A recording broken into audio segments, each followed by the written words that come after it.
Donc effectivement, les entrepreneurs chinois, eux, ont cette rapidité, tu disais tout à l'heure, ce que j'appelle moi cette vitesse d'exécution qu'on a un petit peu moins en France.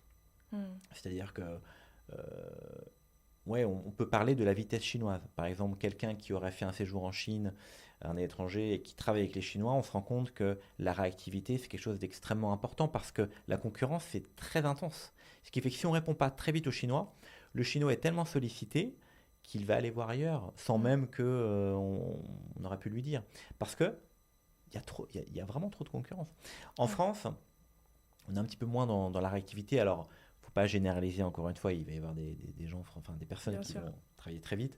Mais globalement, si on regarde la moyenne, on est quand même beaucoup moins rapide que la plupart des Chinois qui, pour le coup, on le voit avec l'application WeChat, hein, qui est une application comme l'équivalent de WhatsApp en Chine, puisque les applications occidentales sont pour la plupart censurées.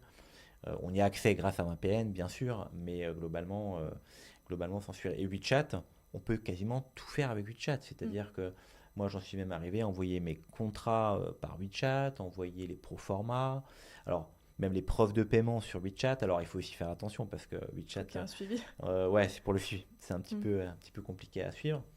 L'email est remplacé par WeChat, complètement. Hmm. Sauf dans les grandes structures où on le garde, bien évidemment.